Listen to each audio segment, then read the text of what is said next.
Hey Looney, hi guy. Come up and say hi to everybody. Hello. We've discovered there are raccoons in the neighborhood and they come up to the fence and Looney and the raccoons are having little scrapes. Fortunately, they're completely separated, but they like to yell at each other. Whew. All right, here we go. So the topic this week has been as bold as I can imagine, and that is we're in this group for a reason, and it's not a small one, and it's to uh, change the world and make the world the most loving and positive heaven-like place that we're capable of. And with this in mind, I started with that premise, and then uh, I covered a couple of points, which is if you really want that to happen, one of the keys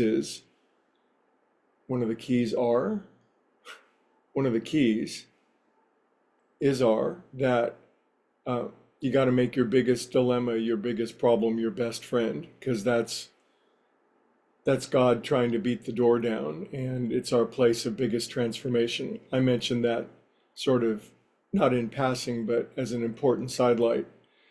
But I also mentioned something along the lines of, sorry for the notification bell, I apologize. One of the things that I also touched on, and I'd like to expand on a little bit, is the variability of life.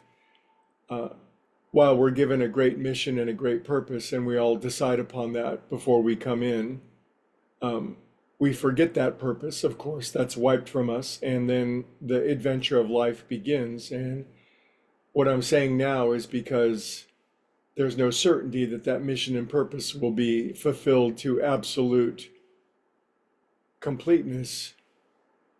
It's quite possible that a human life can be a dud. That seems like not a terribly metaphysical phrase, but you know, since we have so many lifetimes, we can have a dud of a lifetime.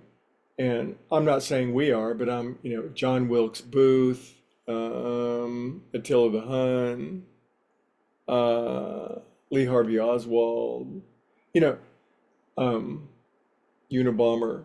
I'm just talking about people who are divine sparks of God, but they live a pretty damn crappy one. In other words, their primary contribution to life is they made it about as bad as they could with their capacity.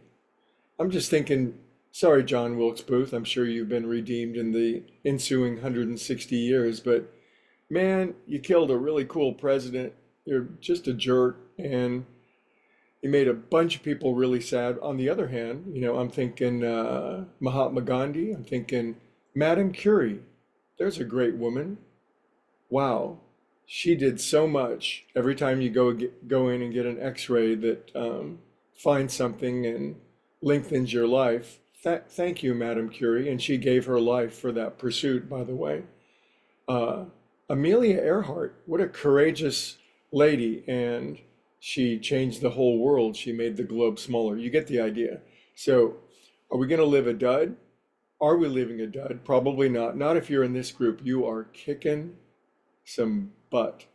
But what I'm getting at is we haven't scratched the surface. And today at the start of class, I asked for you inside of yourself to pray the biggest prayer that you could. And you probably were flummoxed and dumbfounded to some degree. Where does the word flummoxed come from? Anyway, um, you're part of this group. You're here to change the world. That's all there is to it. The only question is, will you claim it? Will you declare it?